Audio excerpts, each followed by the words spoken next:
యుక్రెయిన్లో కాల్పుల విరమణకు జరుగుతున్న దౌత్య ప్రయత్నాలు విఫలం కావడంతో రష్యా దాడుల తీవ్రతను పెంచింది. రోజురోజుకి తీవ్రమవుతున్న యుద్ధంలో మారుతున్న సాంకేతికత పరిజ్ఞానం వల్ల వచ్చే ముప్పును సైనికులు వేగంగా స్వీకరించాల్సి వస్తుంది. అలాంటి ముప్పు వాళ్ళకిప్పుడు అఫెక్ట్ ఫైబర్ డ్రోన్ల నుంచి వస్తుంది. అఫెక్ట్ ఫైబర్ డ్రోన్ ఒక ప్రత్యేకమైన డ్రోన్ టెక్నాలజీ.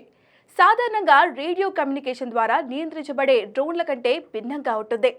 ఈ డ్రోన్లను జామ్ చేయలేరు.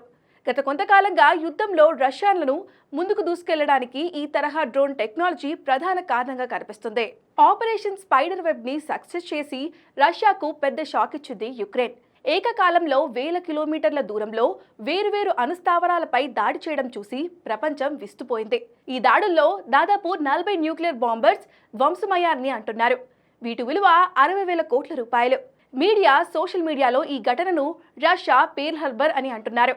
డిసెంబర్ 7, 1941న హవాయిలో గల అమెరికా నౌక స్థావరం పర్ల్ హార్బర్ పై జపాన్ ఆకస్మిక దాడి చేసింది.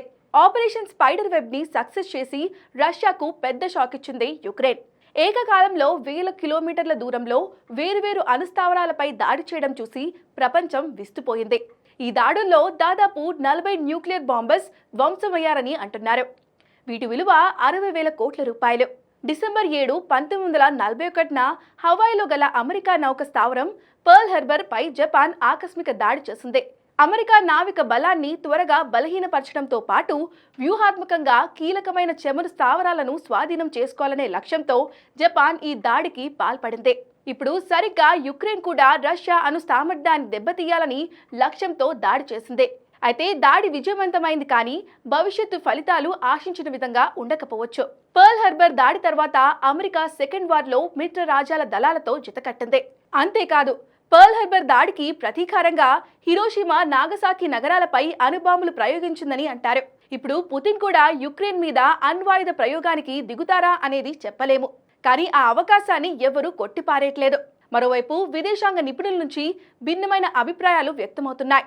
ఇప్పటికే ఎంతో సహనంతో వ్యవహరిస్తున్న పుతిన్ ఇంకా ఏమాత్రం యుక్రెయిన్ ని ఉపేక్షించకపోవచ్చని, అణ్వాయుధాన్ని ప్రయోగిస్తారనేది కొందరి వాదన.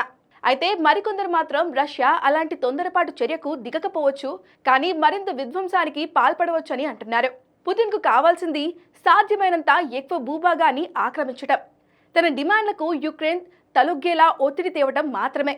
అయితే ఆపరేషన్ స్పైడర్ వెబ్ తరహాలో యుక్రెయిన్ మరిన్ని దాడులకు పాల్పడే అవకాశాలను రష్యా తేలికగా తీసుకోదు.